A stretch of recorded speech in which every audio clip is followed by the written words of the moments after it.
오늘 이 시간 하나님께서 우리에게 주시는 말씀을 봉독합니다. 신약성경 마태복음 5장 10절로 12절의 말씀입니다.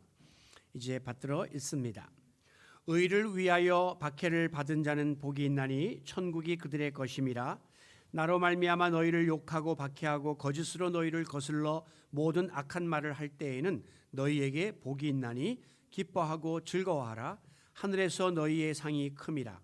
너희 전에 있던 선지자들도 이같이 박해하였느니라. 아멘.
할렐루야, 감사합니다.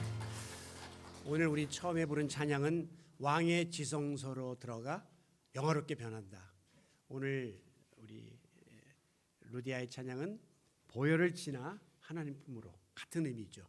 오늘도 주 앞에 나온 성도들을 우리 주님이 피 묻은 손으로 품어주시고 어루만져 주시는 귀한 은혜가 이 시간 임할 줄로 믿습니다. 사순절의 네 번째 주일입니다. 지난 주일에 우리는 아름다운 고난이라고 하는 제목으로 말씀을 묵상하면서 특히 베드로전서 2장 20절 선을 행함으로 고난을 받으면 이는 하나님 앞에 아름답다 하는 말씀 기억하시죠? 즉 우리가 하나님 뜻대로 살려고 애쓰고 노력하다가 고난을 받게 되면 하나님은 우리를 기억하시고 그 고난을 잊지 않으시고 우리에게 복을 주신다라고 하는 말씀입니다. 오늘 본문도 이와 같은 맥락에서 10절에 보면 의를 위하여 박해를 받은 자는 복이 있나니 천국이 그들의 것임이라 라고 말씀합니다. 이 또한 우리가 하나님의 뜻을 이루려다가 어려움을 당하고 핍박을 당하고 박해를 받게 되면 천국의 상급이 보장되어 있다라고 하는 약속의 말씀입니다. 자, 일반적으로 우리가 선하다 그러면 착하고 어질다 하는 뜻을 갖고 있고요. 의롭다 하면 옳고 바르다 하는 뜻을 가지고 있습니다. 그런데 이 선과 의는 항상 둘이 붙어 다니는 단짝 친구인 것을 알 수 있습니다. 구약 성경에 보면 하나님의 속성에 대해서 몇 가지로 말씀하면서 우리 하나님은 선하신 하나님, 의로우신 하나님이다라고 말씀하고 있죠. 선하고 의롭다는 말씀이 붙어서 나온다는 말씀이에요. 누가복음 23장에 보면 예수님이 십자가에 달려 죽으신 후 이제 빌라도에게 가서 예수의 시신을 달라라고 요구를 해서 그 예수님의 시신을 세마포에 싸서 아직 아무도 들어가지 아니한 새로운 무덤에다가 장사 지낸 사람의 이름이 나오는데 그가 바로 아리마대 사람 요셉입니다. 그런데 그 50절에 보면 그 사람을 이렇게 표현하고 있어요. 선하고 의로운 요셉이라고 기록합니다. 그러니까 하나님의 속성도 선하고 의롭다고 했는데 요셉이도 선하고 의롭다고 하는 칭찬을 받았으니까 최고의 평가를 받은 사람이죠. 왜? 그 당시에 예수님이 어려움 가운데 희생되셨잖아요. 그러니까 예수의 제자들도 덩달아 피해를 볼까 봐 다 도망가고 숨어 있는 상태에서 감히 예수의 시신을 달라 하는 것은 그는 예수의 편이다 하는 의미가 되거든요. 그럼 죽을 수도 있는 건데도 불구하고 담대하게 가서 예수님의 시신을 장사했다고 하는 것은 선하고 의로운 요셉이라는 평을 들어도 마땅하죠. 그는 부자였고 또한 당시에 높은 지위에 있는 공회원이었음에도 불구하고 자기의 모든 위치와 지위와 재산을 빼앗길 수도 있는 위협을 무릅쓰고 예수님을 장사했던 인물입니다. 그러므로 선을 행함으로 고난을 받는다라고 하는 말씀, 지난주에 살펴본 말씀이죠. 오늘 의를 위하여 박해를 받는다는 말씀은 선이 의로 바뀌었을 뿐, 고난이 박해로 바뀌었을 뿐 같은 맥락으로 이해할 수가 있어요. 그러면 이제 이와 같은 사람들이 받게 되는 축복을 지난 시간에는 하나님 앞에서 아름답다라고 했는데 오늘 본문에는 천국이 그들의 것입니다라고 한 이 말씀 역시 같은 맥락으로 우리가 묶어서 이해할 수가 있는 것입니다. 한마디로 선과 의를 위하여 고난을 받게 되면 하나님 나라의 보상과 축복이 예비되어 있다라고 하는 말씀입니다. 우리가 대부분 처음에 신앙생활할 때 이제 여러 가지 동기에 의해서 이제 예수 믿게 되는 사람들이 있죠. 뭐 주로 많이 전도받아서 오는 사람들이 많고요. 제가 이제 전에 있던 그 교회에서는 전도지를 보고 오는 사람도 꽤 많았어요. 그때 제가 그 전도지 표지의 모델이었거든요.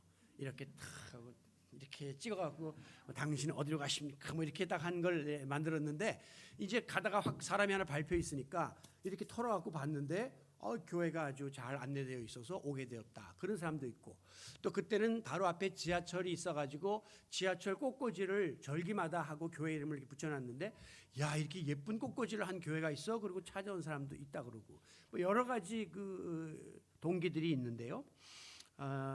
대부분의 많은 사람들이 신앙생활에 입문하게 되는 동기 중에 하나가 인생살이가 어렵고 힘들고 고달프고 많은 문제가 생긴단 말이에요. 이 문제를 나 혼자 풀 수 없으니까 뭔가 절대자의 도움을 받고 싶어서 이제 교회로 나와서 하나님을 믿게 되는 그런 경우들이 많아요. 그러니까 그 동기의 배후에는 좀 더 지금보다 잘 살고 편하고 형통하고 싶은 그런 소원이 깔려 있단 말씀이죠. 그러다 보니까 교회에 나와서 신앙생활 하면서 자꾸 내가 잘 되고 내가 기도하는 대로 다 응답되고 잘 먹고 잘 사는 이쪽으로 치우치게 돼서 자연스럽게 기복신앙이라는 말이 나오는 거예요. 그러니까 예수 믿고 잘 되고 축복받고 죽어서는 천당 간다. 잘 되는 쪽으로 자꾸 이야기를 하는 거죠. 그런데 우리가 이제 신앙생활 하면서 이제 말씀을 깊이 배우고 듣고 깨닫다 보니까 우리가 알고 있던 그 초창기의 신앙의 동기와 예수님이 가르쳐 주신 그 내용과는 거리가 많다는 것을 우리가 점점 깨달으면서 이제 고민에 빠지게 되고 갈등을 느끼게 되는 것입니다. 우리는요 넓은 길로 가서 넓은 문으로 들어가서 형통하게 살고 싶은데 우리 예수님은 좁은 길로 들어가고 좁은 문으로 들어가라고 말하거든요. 부담스러워요. 우리는 내 잘난 맛에 살고 나를 드러내면서 살고 싶은데 예수님은 자기를 부인하고 십자가를 지고 따르라고 말씀을 하거든요. 우리는 다른 사람한테 대접받고 높은 자리에 있고 싶은데 예수님은 낮은 자리로 내려가라 그러고 다른 사람을 먼저 대접하는 손길이 되어야 된다고 말씀하거든요. 만약에 원수가 있다면 나는 그 사람을 끝까지 저주하고 원수를 갚을 것 같은데 예수님은 원수를 사랑하고 용서하고 그 사람을 위해서 기도까지 하라고 말씀을 한단 말씀이죠. 같은 가시면 돈 많이 벌고 출세하고 싶은데 돈과 하나님을 동시에 사랑할 수 없다고 하면서 재물과 세상을 지나치게 사랑하면 안 된다라고 또 말씀을 한단 말씀이죠. 좀 즐겁고 행복하게 살고 싶은데 육체의 쾌락을 도모하면 안 된다 그러죠. 하여간 성경에 나오는 예수님의 가르침 구구절절히 깊이 들어가 보면 우리가 원하는 바람하고는 다 다른 것을 우리에게 요구하고 있음을 볼 수 있습니다. 그 중에서도 스스로의 희생과 고난을 감수하는 말씀이 나와요. 어떤 사람이 나한테 오리를 같이 가져다 달라 그러면 내가 십리를 가져라. 희생해야 된다. 어떤 사람이 나한테 겉옷을 달라 그러면 속옷까지 다 벗어줘 버려라. 오른뺨을 그 사람이 치면 왼뺨도 들이대라. 이게 희생인데 이런 거를 누가 최근에 현대인들이 하기를 원하느냐 말이에요. 그러니까 우리의 현실하고 맞지 않은 이야기만 계속 들으니까 교회 나오면 갈등이 생기고 짜증이 생기고 불편해지는 거죠. 목사님들도 그런 설교를 자꾸 하려다 보니까 교인들이 부담스러워하고 싫어하고 안 나오니까 자꾸 예수 믿으면 복 받습니다 하는 설교만 자꾸 하게 되는 이런 게 한국 교회의 현실이라고 말할 수 있습니다. 그럼에도 불구하고 우리가 왜 지금까지 믿음의 줄을 놓지 않고 신앙생활을 해오고 있습니까? 그 이유는요, 지금 우리가 느끼는 이런 부담들은 소위 거룩한 부담이에요. 부담은 부담인데 거룩한 부담이기 때문에 이 부담을 잘 감당해내면 그 다음에 하나님이 예비하신 유익과 축복이 있다라고 하는 사실을 믿기 때문에 우리는 여러 가지 부담과 갈등 속에서도 오늘도 하나님 전에 달려나온 줄로 믿습니다. 오늘 본문에 보면 예수님이 산에서 가르쳐 주신 소위 산상수훈이 마태복음 5장에 기록되어 있는데 그중에 예수님이 8가지 복에 대해서 팔복에 대해서 말씀을 하셨잖아요. 그중에 이제 맨 마지막 복인 8번째 복이 오늘 본문 내용인데 거기에 보면 의를 위하여 박해를 받는 자는 복이 있나니 천국이 그들의 것임이라 라고 말씀합니다. 의를 위하여 선을 행하다가 박해를 받고 고난을 당하는 사람에게는 복이 있는데 그 복의 내용은 천국을 차지하게 된다. 이렇게 말씀하십니다. 자, 박해, 핍박, 고난 이런 단어는 우리가 굉장히 싫어하는 부정적인 단어입니다. 오늘 이 시대에 예수 믿다가 예수님 당시에는 선을 행하고 의를 행하다가 박해를 받는 사람이 많았죠. 그때는 예수 믿는 사람들을 핍박했고 잡아다가 감옥에 가두고 죽이고 했으니까요. 근데 오늘 우리가 예수 믿는다고 뭐 그런 육체적인 뭐 피해를 당하거나 감옥에 가거나 이런 거 없잖아요. 그러니까 우리가 박해라는 단어가 몸에 와닿질 않는단 말이에요. 그러면 이걸 고난이라고 이렇게 좀 바꾸어서 이야기하면 이야기가 쉬울 것 같습니다. 자, 그러면 우리 그리스도인들이 받게 되는 의를 위한 선을 행하다가 당하는 고난, 핍박, 박해는 무엇을 의미하는 것일까? 제가 쉽게 다음에 예를 한번 들어볼게요. A라는 교회가 있고 B라는 교회가 있어요. 근데 A라는 교회는 자기 교회는 건물도 허름하고 좀 부족한데 예산을 모았다가 장애인들을 위해서 예수님의 사랑을 실천하는 시설을 짓자 하는데 교인들의 뜻이 모아져 가지고 장애인 시설을 건축하기로 결의했습니다. 그런데 동네 사람들이 이 소식을 듣고 장애 시설이 여기 들어오면 집값이 떨어지고 땅값이 떨어진다면서 막 피켓을 두고 반대를 하면서 어려움을 주고 예배를 방해하고 막 이렇게 고통을 줍니다. B라는 교회가 있습니다. 이 교회는 자기 교회 건물을 크게 짓고 종탑까지 높이 세움으로 인해서 아파트 주민들이 조망권이 훼손되고 또 일조권이 방해된다고 해가지고 또 막 나와가지고 핍박을 하고 공격을 하고 방해를 합니다. 거기다가 여기는 또 좁은 땅에 지하 주차장을 기피하기 위해서 땅을 막 깊이 파다 보니까 옆집 담장들이 막 무너져 내리면서 포크레인에 올라타서 막 주민들이 반대를 하는 일이 벌어지게 되었습니다.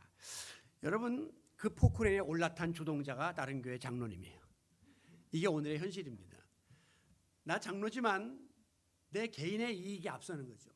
우리 집이 땅값이 앞서기 때문에 교회 들어오면 옆에 있으니까 아무 때나 가서 예배 드릴 수도 있고 기도할 수도 있고 얼마나 좋아요. 그런데 그거를 반대하는, 기독교인이 교회 오는 것을 반대하는, 이게 오늘 우리의 현실이에요. 딜레마죠. 여기 우리 주변에도 큰 교회가 있죠. 몇 년 전만 해도 주민들이 엄청 많이 반대했습니다. 여기가 지금 아주 부촌이고 조용한 곳이었는데 교회가, 대교회가 들어오니까 이게 차량들이 막 줄을 잇고 막 들어가니까 우리도 힘든데 얼마나 그 주민들이 힘들겠습니까? 그런데 특히 새벽기도 때에는요, 조용한데 그 교인들의 발자국 소리가 미친대요. 그 주민의 이야기 들어보니까 그냥 특히 여자들 그 뾰족고도가 이렇게 막 가는데 한두 명 가는 게 아니라 막 수백 명씩 지나가니까 새벽잠을 깨고 도저히 견딜 수 없다 그래갖고 얼마 전에 거의 현수막에다 막 아무개 물러가라, 뭐 어느 교회 물러가라 난리가 났댔어요.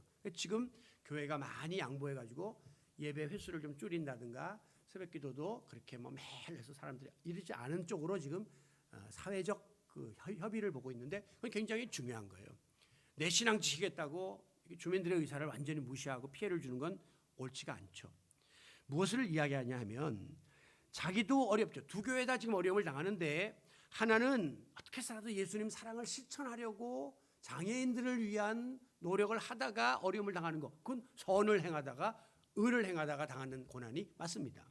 그런데 자기 교회 건물 크게 짓고 무리하게 짓고 막 하려다가 주민에게 피해를 입히면 그거는 선이라고 말하기는 조금 문제가 있는 것이죠.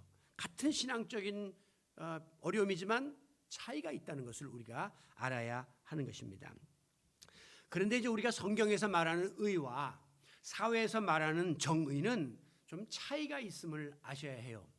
예를 들면 세상에서 말하는 정의는요, 깊이 들어가 보면 상황에 따라서 기준이 바뀌는 이중성을 지니고 있는 것을 볼 수 있습니다. 예를 들면 건물에 어떤 건물이 들었으면 막 주민들이 반대하는 경우들이 많잖아요.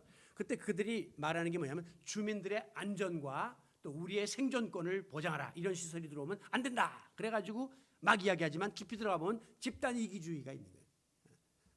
내가 피해를 보기 때문에 아무것도 안 된다 이렇게 우기면서 그들이 주장하는 것은 사회적 정의를 위해서 우리는 나와서 데모한다 이렇게 말하거든요.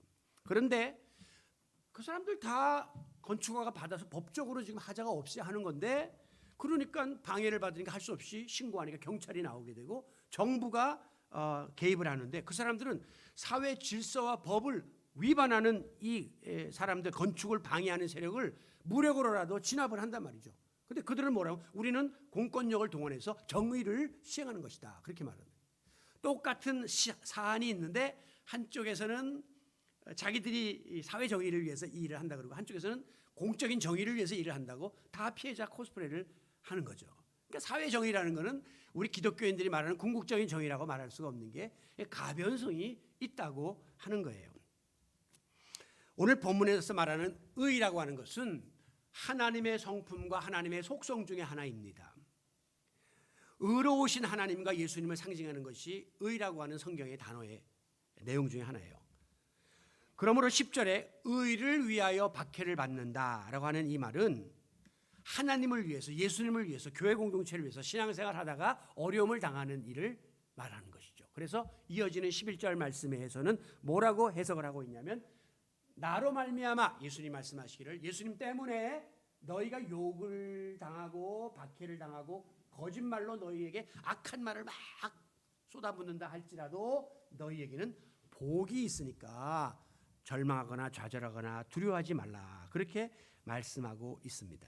그러니까 의를 위한 박해라는 것은 하나님 때문에 예수님으로 인하여 신앙생활 제대로 하려다가 혹은 또 믿음을 지키려다가 또 교회 생활을 제대로 하려다가 오는 여러 가지 넓은 의미의 방해나 핍박이나 고난이나 장애나 뭐 막힘 뭐 이런 것들을 다 통틀어서 의를 위하여 당하는 고난이다 이렇게 받아들이셔도 됩니다.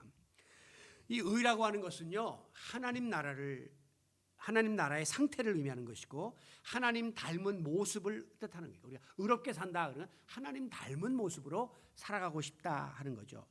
의로운 교회가 되어야 된다는 하나님 나라의 상태가 재현되는 교회가 되어야 된다. 그런 의미로 받아들일 수 있어요. 그렇기 때문에 우리가 의는 하나님의 속성이고 또 하나님의 나라인데 왜 우리가 그렇게 살려고 할 때 핍박이 오냐 이거예요. 왜 어려움을 당하느냐 이런 뜻입니다.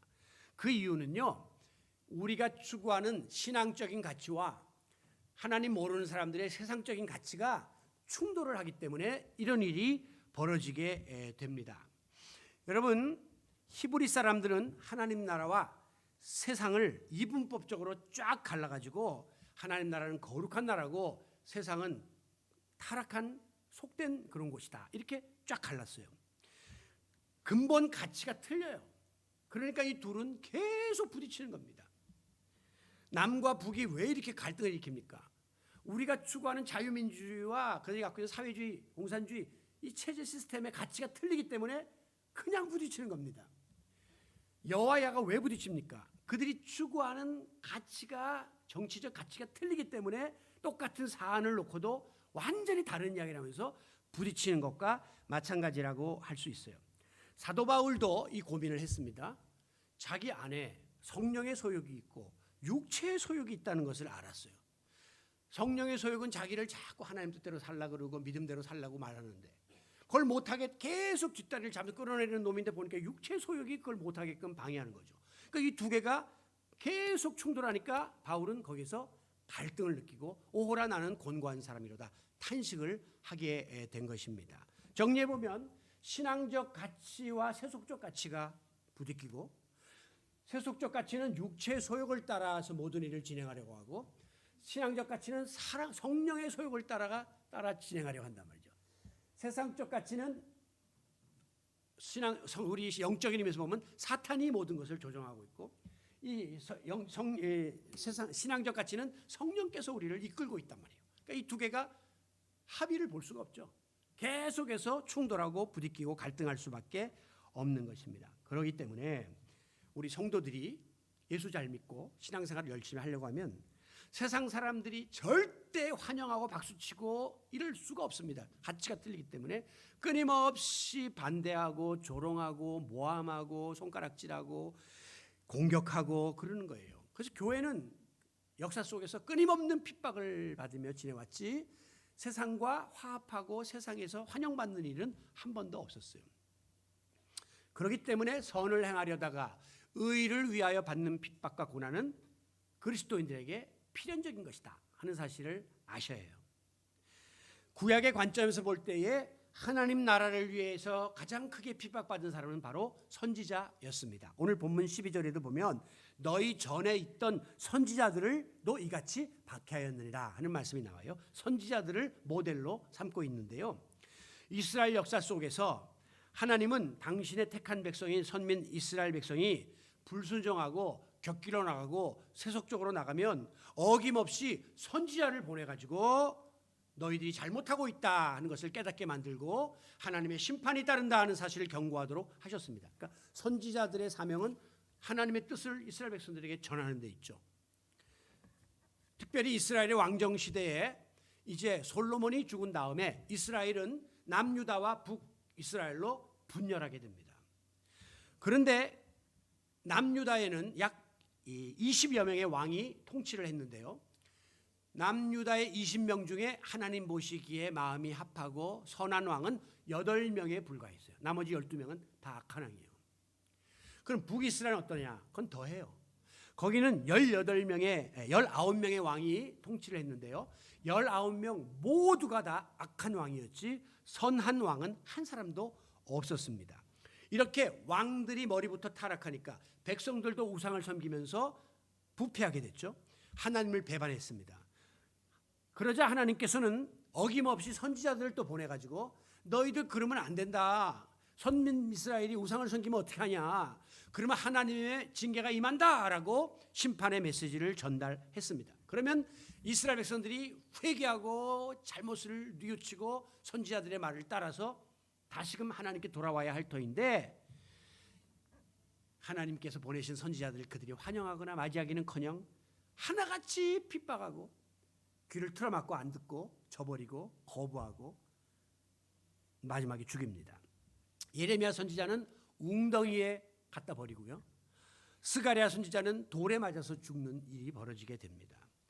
하나님의 의, 공의를 선포하는 선지자를 세상 사람들은 거부하고 박해하고 핍박하고 잡아 죽이는 일이 구약시대부터 지금까지 일어났다고 하는 거죠. 왜? 의롭지 못한 불의한 세력은 세상적인 가치를, 자기들의 이익을 하나님의 말씀보다 더 우선시하고 믿기 때문에 그들은 끊임없이 선하고 의로운 자들을 핍박했던 것입니다. 그래서 10절에 보면 의를 위하여 핍박을 받는 자는 하는데, 구약에서 말하면 그게 선지자고 신약에서 말하면 예수님 따랐던 제자들이고, 오늘날 말하면 그 맥락이 우리 성도들에게 그대로 적용되고 있는 것이에요. 그러니까 우리는 핍박을 받을 수밖에 없는 그런 필연적인 존재임을 깨달아야 되는 것이죠.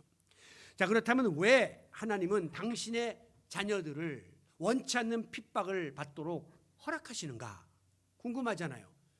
여러분, 사랑하는 자녀 고생하기를 원치 않지 않습니까? 그런데도 불구하고 때로는 그 자녀를 밖에다 내놓는 수가 있단 말이에요. 왜 그러시는가? 그 이유를 한번 생각해 봤는데 두 가지로 생각해 봤어요. 먼저는 우리로 하여금 알곡으로 하나님이 우리를 만들기 위함이시다 하는 거예요.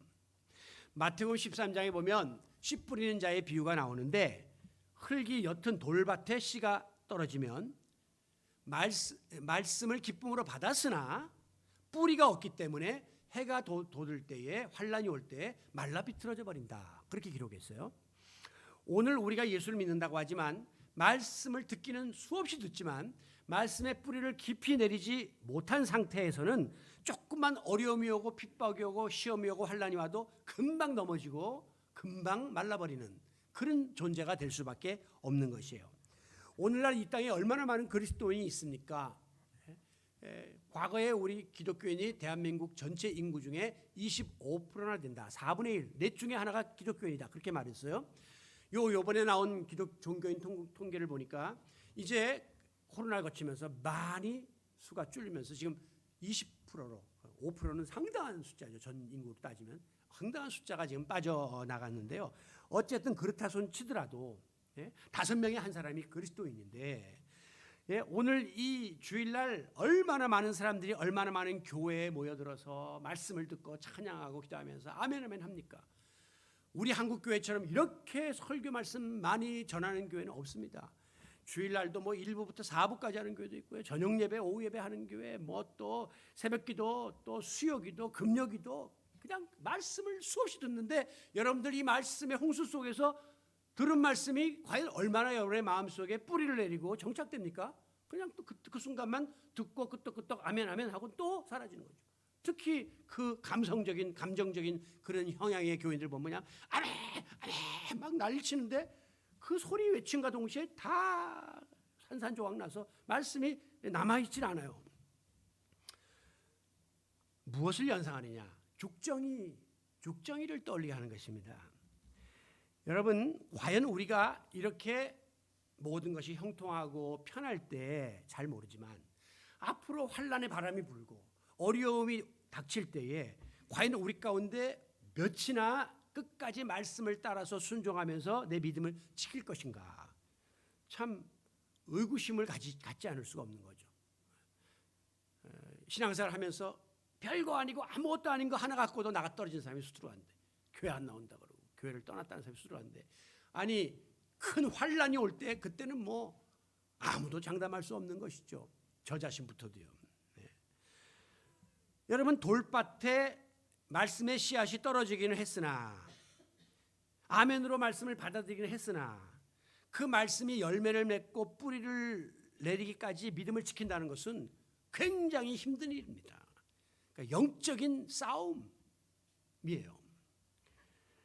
언젠가 환란의 바람이 분명히 몰아칩니다. 그때 뿌리가 없는 그런 사람들은 쭉정이처럼 휙휙휙 다 날아떨어지는 거죠. 우리는 그것을 두려워해야 해요. 17세기의 유명한 영국의 설교자이자 신학자였던 토마스 왓슨은 말하기를, 가짜 성도들은 예수님을 따라 감람산까지는 갈 수 있다 그랬어요. 미안하지만 가짜 성도가 있다는 거죠. 뭐 너무 심하면 믿음이 약한 성도들은 예수님을 따라서 감람산까지는 갈 수 있다. 왜? 예수님 제자들도 그 겟세마네까지는 따라갔으니까. 그러나 갈보리까지는 갈 수 없다. 갈보리는 십자가에 달리는 현장인데 그때는 제자들 다 도망갔어요. 그러니까 우리가 예수 믿는다고 하지만 뭐 할 것 다 하고 갖출 것 갖추고 사람들 보기에 그럴듯하게 존경받으면서 신앙생활 하면서 우리가 겟세마네까지는 갈 수 있는데, 감람산까지는 갈 수 있는데, 그 다음에 예수님이 십자가에 달리는 현장인 그 골고다까지 갈 사람이 과연 우리 가운데 몇 명이나 되겠느냐 하는 겁니다. 어느 순간까지는 무늬만 크리스찬으로서 흉내는 내고 또 뭐 아닌 척 위장은 할 수 있지만 결정적인 순간까지 믿음을 지킬 수 있는가, 우리는 스스로에게 반문해 보아야 하는 것입니다. 이와 같은 연약함을 가장 잘 아시는 분이 바로 우리 주님이세요. 그러니까 우리 주님은 우리가 지금 하느라고 하지만 참 옅다, 가볍다, 환난 바람 한번 불면 훌렁 날아갈 존재구나 라고 다 알고 계시죠. 그러니까 이 믿음이 좀 더 알곡이 되도록 만들기 원하는 소원이 있으시잖아요.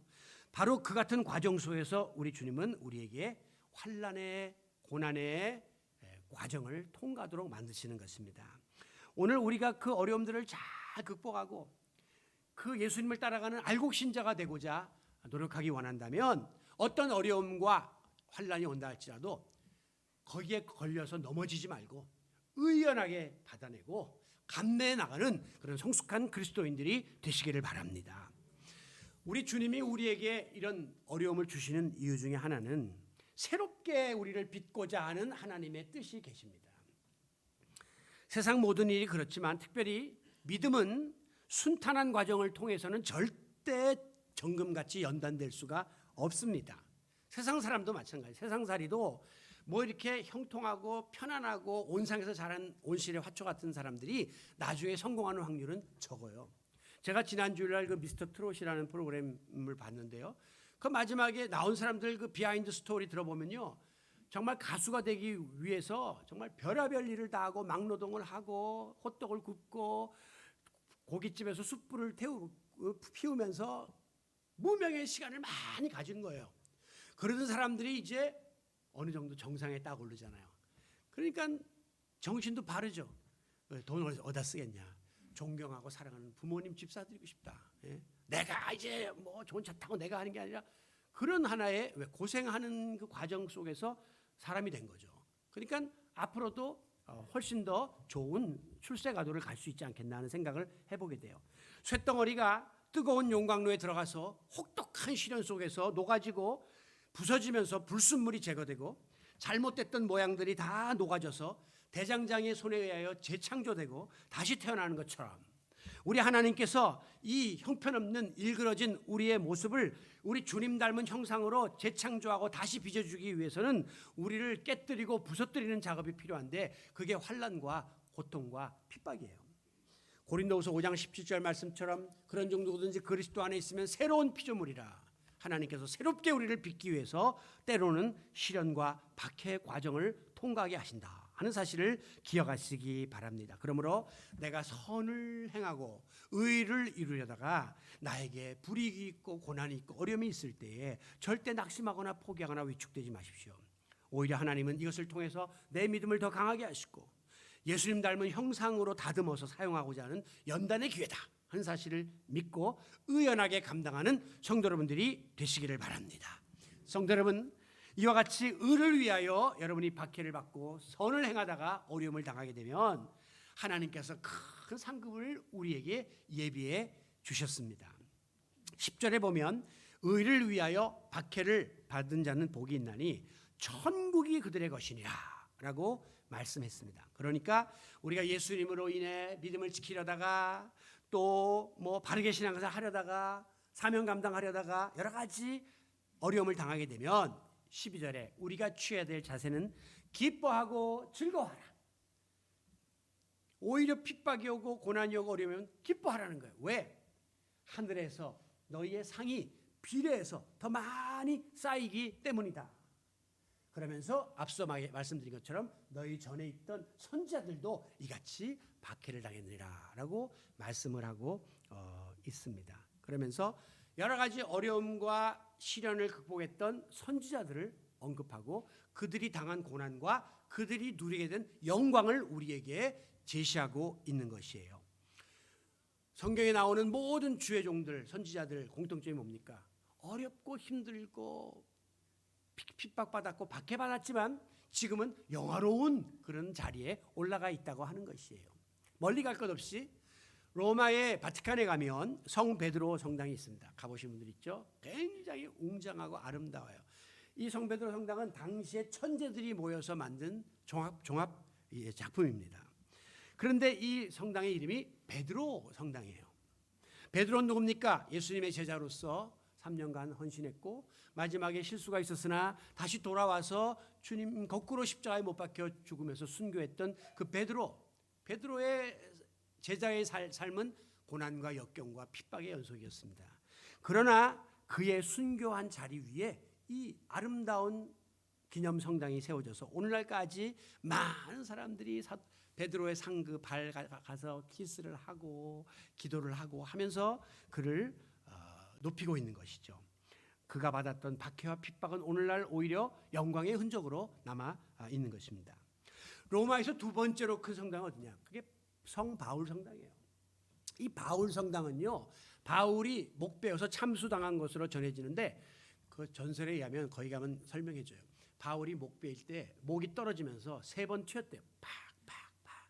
그런데 그 떨어진 곳에서 분수가 터져 나왔다. 그래서 가보면 지금도 그 분수가 샘물이 이렇게 있는 것을 볼 수 있어요. 바울이 모든 것을 지닌 자였지만 모든 것을 배설물로 여기고 정말 매를 맞고 감옥에 갇히고 엄청난 고통 속에서 예수의 복음을 전하는 이 사역을 감당한 다음에 순교한 그 바울의 순교 터전 위에 지금도 가보면 아까 거기 나온 사진 한번 다시 보여주면 바울이 묶였던 이 쇠사슬이에요. 감옥에서 그거를 거기다가 전시해 놓고 바울의 그 헌신을 많은 사람들이 기념하는 겁니다. 그런가 하면 소아시아의 7교회 터키의 순례에 가보면요, 거기에 이제 우리나라 사람만 주로 터키 성지 순례에 가더라고요. 왜? 가보면 볼 게 없어요. 거기 보면 에베소, 버가마, 두아디라, 사대, 빌라델비아, 라오디게아 교회들이 쭉 있는데 이게 다 지역 이름이거든요. 가보면 예배당 건물은 없고 다 터만 있고 기둥만 있어 몇 개 남아 있어요. 그러면 여기가 옛날에 뭐 에베소 교회가 있던 자리다. 거기 가서 또 우리 한국 교인들도 막 기도하고 이제 난리가 나죠. 가보면 팻말도 없어요. 우리나라 사람들은 참 그 우리나라 사람을 위해서 있는 거예요. 그 터키 성지순례가 그 정도로 열심인데 유일하게 예배당이 하나 지어져 있는 데가 있습니다. 그게 바로 서머나 교회예요. 지금은 이름이 바뀌어서 튀르기예라고 이번에 큰 지진 난 터키가 튀르기예로 바뀌었는데 그 서머나 지역은 지금의 그 이즈미르라고 하는 곳입니다. 항구 도시인데 거기 가보면 예배당이 있는데 그 예배당은 바로 서머나 교회의 기념 예배당이에요. 왜? 그 서머나 교회를 섬겼던 감독 중에 40년을 헌신했던 폴리캅이라는 사람이 있습니다. 이 사람이 나중에 11명의 성도들과 함께 장작불 위에서 화형을 당해서 순교를 하게 되는데 그의 그 헌신과 그 순교를 기념해서 후세에 그 교회를 세우고 지금도 폴리캅 기념교회 혹은 서머나 교회라는 이름으로 순례하면 거기가 나와요. 하여간 주를 위하여 핍박받았던 이들은 훗날까지 기억되고 세상에서도 인정받고 보존되는 그런 은혜를 누린다고 하는 것입니다. 그런데 우리가 흔히 천국이 너희 것이다 그러면 죽은 다음에 천당 간다는 말이니까 뭐 그건 우린 다 구원받았으니까 가는 거 아니야? 이렇게 생각할 수 있는데요. 이 천국 백성의 복이라는 것은요, 다음에 한번 또 설교할 때가 있겠지만 천국은 현세적 천국이 있고 내세적 천국이 있어요. 우리는 내세적 죽음은 가는 데가 하늘나라다 이렇게 생각하지만 현세적 천국이 있어요. 왜? 주기도문 보시면 뜻이 하늘에서 이룬 것 같이 땅에서도 이루어지게 하소서. 땅에서 아버지의 나라가 임하옵시며 하나님 나라가 이 땅에 임한다는 거예요. 이게 지상천국이에요. 여러분 가정에 예수님 모시고 행복하게 살면 그게 가정천국이에요. 우리 교회가 정말 주님 모신 공동체가 되면 그게 교회천국이에요. 우리가 부르는 찬송 중에 높은 산이 거친 들이 초막이나 궁궐이나 내 주 예수 모신 곳이 그 어디나 하늘나라 천국 주님 모신 곳이 천국이에요. 현세적 천국이 중요한 것입니다. 하늘나라 죽은 다음에 가는 것 따놓은 당상에 구원받은 성도는, 그러나 이 땅에서 천국 백성의 삶을 사는 것이 우리에게 더 중요한 거예요. 스펄전 목사님이 말년에 큰 질병으로 인하여 이제 고통을 당하고 있었습니다. 그때 성도들이 목사님 앞에, 목사님 아프시죠? 얼마나 아프세요? 스펄전은 말하기를, 네, 너무 고통스럽습니다. 죽을 만큼 힘듭니다 라고 이야기했어요. 그런데 그 다음 말이 명언입니다. 그런데요, 우리 예수님은 그 고통보다도 내게 더 가까이에 함께 계셔요. 무슨 말입니까? 고통은 24시간 내 옆에서 나를 엄습하지만 예수님은 그것보다 더 가까운 곳에서 나와 함께 고통받고 계시고 나와 함께 이 어려움을 이겨나갈 수 있도록 힘주고 계시다고 하는 신앙 고백이죠. 극심한 고난 속에서도 하나님의 임재, 하나님의 은혜를 경험했던 천국, 현세적 천국을 맛본 스펄전 목사였습니다. 구약에 보면 다니엘의 세 친구가 나옵니다. 사드락, 메삭, 아벳느고, 바벨론의 우상에 숭배하지 않겠다고 뻗당기다가 풀무불에 집어던져서 화형을 당하게 됩니다. 그런데 나중에 느부갓네살 왕이 와서 이렇게 다 타 죽었나 보니까 그 풀무 안에 세 사람 집어넣는데 네 사람이 막 왔다 갔다 하는 장면이 보이는 거죠. 깜짝 놀라서 열어보니까 사드락, 메삭, 아벳느고밖에 없었어요. 분명히 세 사람인데 왜 불이 탈 때 네 사람이 있었나? 우리 하나님께서 천사를 보내서 함께 동행하고 만에 하나 고통 속에서 하나님 배반할까 봐 그들을 지켜주셨던 것입니다. 의를 위하여 핍박받는 자에게 하나님이 함께 하시는 현세적인 복을 그들은 누렸던 것입니다. 그러므로 우리가 정말 주님의 제자가 되기 원한다면 하나님의 의를 위해서, 하나님의 뜻을 이루기 위해서 내가 어려움을 당할 수 있다라고 하는 각오를 가지고 세상에서 편안하고 잘 먹고 잘 사는 안일함을 추구하기보다는 십자가의 길을 걷는 결단을 해야 되는 거죠. 그래서 우리 예수님은 누구든지 나를 따르거든 자기를 부인하는 그 아픔과 고난을 감내하고 자기 십자가를 지고 나를 따르라 이렇게 말씀했던 것입니다. 오늘 우리에게 쓰나미처럼 세상에서 몰려드는 적당주의, 무사안일주의 이런 그 하나의 파도들이 있습니다. 여러분 이거 다 맞으면서 같이 어울려가지고 그냥 술에 물 탄 듯 물에 술 탄 듯 대충 신앙생활하고 구렁이 담 넘어가듯이 그냥 대강 적당히 신앙생활하면 쭉정이 돼서 다 날아가요. 나중에 끝까지 남는 알곡이 될 수가 없어요. 여러분 우리나라 사람들은 갤럽 조사에 의하면 정직하게 살면 살기 힘든 게 대한민국이다라고 73%가 답하고 있습니다. 이 사회 자체가 미안하지만 썩었어요. 제대로 정직하게 의롭게 살면 손해보고 망한다는 게 인식이 있어요. 그 말은 믿는 사람들 밖에 나가면 다 대충 세상하고 손잡고 세상적으로 같이 어울려 살고 있다는 거예요. 그런데 여러분 바닷물이 짜죠.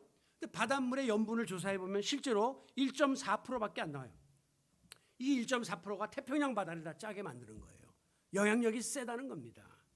오늘 기독교인이 서두에 말씀처럼 20%인데 그럼 우리는 이 사회를 완전히 변화시키고도 아무 의미 있는 영향력을 갖고 있음에도 불구하고 왜 이 사회가 이렇게 혼란하고 부패하고 썩어져요? 교회는 이렇게 많은데 왜 세상은 이렇게 점점 타락하느냐 말이에요. 그것은 오늘 우리 교회와 성도들이 의를 위하여 핍박받으려고 하지 않고 선을 행하다가 고난을 받으려고 하지 않기 때문이에요. 그러니까 영향력을 끼치지 못하고 오히려 세상과 융화되어서 휩쓸려서 맛을 잃은 소금으로 살아가고 있지 않느냐 하는 것입니다. 여러분 우리가 하나님의 뜻대로 살고자 하면 당연히 미움도 있고 시기도 있고 조롱도 있고 모함도 있고 따돌림도 있습니다. 그러나 그리스도인으로서 세상에서 우리가 어려움을 당하고 불이익을 당하고 고난을 당하면 그만큼 하나님 나라의 백성으로서 내가 바로 살려고 노력하는 증거라는 사실로 위로받으시길 바라요. 여러분이 만약에 대충 살면 누가 여러분을 핍박하고 누가 여러분을 조롱하겠습니까? 그런데 바로 살려고 하고 예수님 제대로 믿으려 하다 보니까 어려움이 오고 거부하는 사람이 생기고 손가락질하는 사람이 생기니까 그만큼 내가 의를 위하여 살려고 노력하기 때문에 나에게 어려움이 온다. 이렇게 여러분이 스스로 위안을 삼을 수 있기를 원합니다. 그러므로 성도는 어려움이 있더라도 하나님의 선을 이루며 하나님의 의를 따라 살고자 몸부림을 쳐야 돼요. 그냥 대충 이렇게 평범한 삶은 절대 우리를 변화시킬 수 없어요. 신앙적, 영적 투쟁을 해야 되고 몸부림을 쳐야 살아남을 수가 있다고 하는 거죠.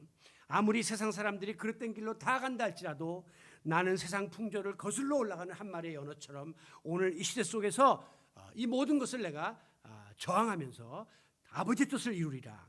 이런 사람들이 이 땅에 많아질 때에 하나님께서는 하늘나라의 상급을 예비하고 있다고 우리들에게 격려하고 계시는 것입니다. 그렇습니다. 구약의 선지자들은 온갖 위협 속에서도 하나님의 말씀인 의를 선포하다가 희생당했습니다.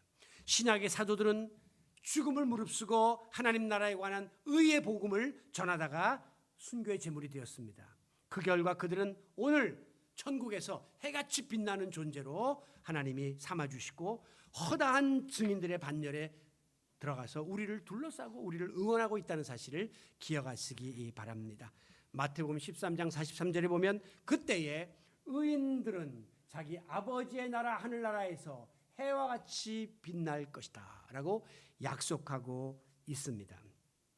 말씀을 마무리합니다. 우리가 하나님 잘 믿고 예수님 가르침대로 살고 주님의 몸된 교회를 위해 충성하고 믿음 지키며 살려다 보면 꼭 어려움이 옵니다. 고난이 옵니다. 핍박도 있습니다. 절망의 순간도 옵니다. 그러나 흔들리지 말고 말씀의 심지를 깊이 내리고 믿음을 굳건히 하고 끝까지 이 과정을 통과해야 합니다. 왜? 성도들이 당하는 고난은 죄악 세상에 물들지 않도록 하기 위해서 우리를 강하게 연단시키려고 하는 하나님의 역설적인 은혜요 축복이기 때문입니다.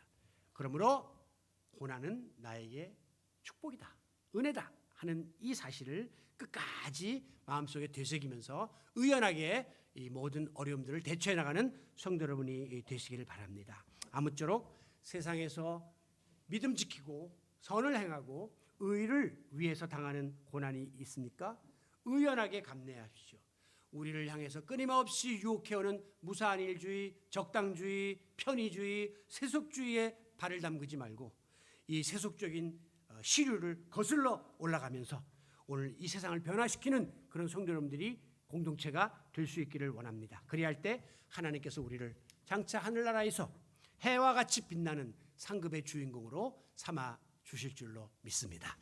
존귀하신 아버지 하나님, 오늘도 주 앞에 나왔습니다. 예수님 좀 잘 믿어보려고 하고 신앙생활 열심히 해보려고 하는데 왜 이렇게 때로는 어려움이 있고 방해가 있고 공격이 있고 핍박이 있는지요. 그러나 이 모든 것은 하나님이 우리를 더 견고한 알곡으로 만들기 위한 아버지의 뜻이요, 주님 닮은 형상으로 새롭게 빚기 위한 과정인 줄로 깨닫고 의연하게 감당하는 성도들이 되게 하여 주시옵소서. 구약의 선지자들도 그러했고 신약의 사도들도 그러했듯이 오늘 주님을 따르는 성도들도 이 모든 고난들을 믿음으로 승화시키고 잘 감당해 나가므로 하나님께서 예비하신 천국의 복을 누리되 이 땅에 사는 동안에 현세적인 천국의 복을 누릴 뿐 아니라 장차 하나님이 예비하신 하늘나라에서 내세의 복을 누리는 해와 같이 빛나는 존재들이 되게 하여 주옵소서. 우리 주 예수님의 이름으로 기도하옵나이다. 아멘.